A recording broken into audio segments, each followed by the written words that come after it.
ለወንድ ልጅ ትክክለኛው የጋብቻ ዕድሜ። ይሄ ዘመናትን የተሻገረ ጥያቄ ነው። ወንድ ልጅ ማግባት ያለበት መቼ ነው የሚለው ፊት ለፊት በግልጽ ከሚታየውን ጀምር። ለጋብቻ ትክክለኛ ዕድሜ ብሎ ነገር የለም። 28 ዓመት ሲሞላህ ዓለም በቃ ይሄ ሰው ደረሰ ብላ ቤት፣ መኪና፣ ስራ፣ ሚስት፣ ልጆች ሰጥታ በቃ በደስታ ኑር አትልህም። ትዳር በአስማት ድንገት የሚከሰት ነገር አይደለም። ለትዳር መድረስ አለመድረስህ፣ ብቁ መሆን አለመሆንህ የሚታወቀው በዕድሜህ አይደለም። በዕድሜህ በሰራህበትና ባገኘኸው ገቢህ ነው። ትዳር የልደት ሰርተፍኬት ሳይሆን የባንክ ቡክን ነው ቀድሞ የሚያዩ። የታክሲ ስትከፍል፣ የጥርስ ቡርሽ ስትገዛ፣ ካልሲህ ሲቀደድ፣ ኪስህ እያለቀሰብህ ከሆነ ትዳሩን ዘግየት አድርገህ ተፍ በል። ይሄ ዋናው ፍቅር ነው የሚሉትን የጅል ዘፈን ልታዜም ከመነሳት በፊት አንድ ነገር ግልጽ ላደርግልህ። በገንዘብና በገቢ ራስን መቻል ማለት አበባ ወይም ቸኮላት የልደት ቀኗን እየጠበክ መግዛት አይደለም። ካደገችበት ቤት የተሻለ ወይም ያላነሰ ቤት መግዛት ትችላለህ ወይ?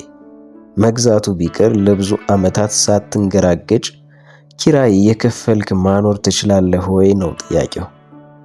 ይህንን ማድረግ ካልቻልክ በማርና በወተት ያሳደግናትን ልጅ ማድያት በማድያት አደረካት እያሉ ዘመድ አዝማዶቿ በገዛ ቤትህ መቀመጫ መቆሚያ ያሳጡሃል።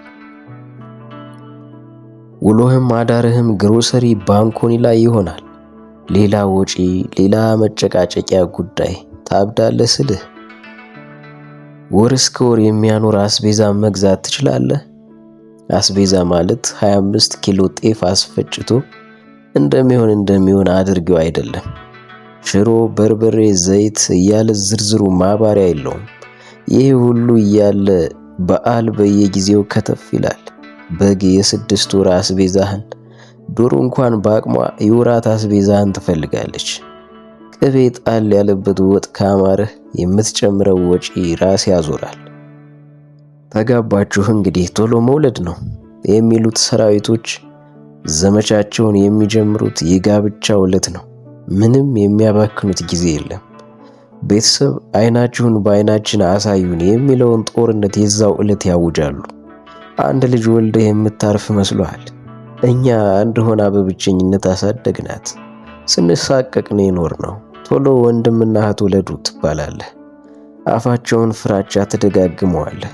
ይሄ ሁሉ ሰው ምላሱ ማዘዝ እንጂ እጁ መርዳትና ማገዝ አያውቅም። የእናቱ ቅርጽ እንዳይበላሽ፣ ጡቷ እንዳይወርድ የወተት ማለቢያ ማሽን ወይም የቆርቆሮ ወተት ምረጥ ትባላለህ። የልጁ ቂጥ እንዳንተ ቂጥ እንዳይጠቁር የሽንት ጨርቅ አንጠቀምም። እንጠቀም ካልክም አንተው እየፈታ እያጠብክ ትቀይራለህ። እኔ ጥፍሬ ይበላሻል ትላለች። ልጅ ሲመጣ ወተት፣ ዳይፐር፣ መጫወቻ ይፈልጋል። ገንዘብ እየበላ በገንዘብ እየተጫወተ ገንዘብ እየለበሰ ገንዘብ ላይ ይጸዳዳል። ማደጉ አይቀርም። የትምህርት ቤቱ ወጪ ይጠብቅሃል። እንዳንተ በ32 ሉክ ደብተር ዓመት ሙሉ የሚማር እንዳይመስልህ። የኬጂ ልጅ ብቻውን 32 ደብተር ይፈልጋል። ቦርሳ፣ ዩኒፎርም፣ በየዓመቱ የሚጠብቅህ የትምህርት ቤት ሰርቪስ፣ በየወሩ የትምህርት ቤት ምሳቃ አስቤዛ በየዕለቱ ይጠብቅሃል። በጊዜ ገብተህ ማስጠናት የሚያስችል የሥራ ሁኔታ ወይም ዕውቀት ከሌለህ ያስጠኚው ወጪ ከትምህርት ቤቱ ክፍያ ብዙ አይርቅም። በሰርግ ማግባት ነው የምፈልገው ካለችህ የአማኑኤል ኪኒን ዋጋን መጀመሪያ አጣራ። ቀለል አድርገን 50 ሰው ብቻ ነው የምንጠራው ተብለህ የገባህበት ድግስ የሰርግ ወረቀቱ ሲታተም ነው 500 ሰው ላይ እንደደረሰ የምታውቀው። ፈጣሪ በኪነ ጥበቡ ይህንን ቀን ካሳለፈህ መልስ ብለው ቁጭ ብድግ ያደርጉሃል። ሚስትየዋ ስታረግዝ ልጁን ከመወለዱ በፊት በገንዘብ እንጠበው ይሉሃል።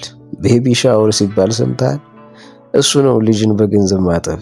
የወለደች ጓደኛዋን ለመጠየቅ በተነሳች ቁጥር የስጦታ ገንዘብ ትፈልጋለች። በባዶ ኪስ ገብተህ ተንቀህ ሞራል ተነክቶ አብደህ ከመውጣት ጊዜው ወስደህ ገንዘብ ሰርተህ ወደ ትዳር ብትሄድ አንተም ትከበራለህ።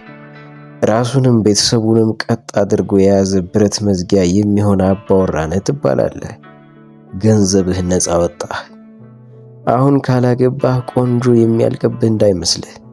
ሴት ዳይኖሰር ወይም ድኩላ አይደለችም። በብዛት እየተወለደች ዓለምን የምትሞላ ፍጥረት ናት። እንደውም ቆንጆቹ ገና አልተወለዱም። ሼባው ለምን ሹገር ዳዲ ለመሆን የሚታገል ይመስልሃል? ቆንጆቹ በሱ ዘመን ከነበሩት በተሻለ አሁን ስላሉ ነው።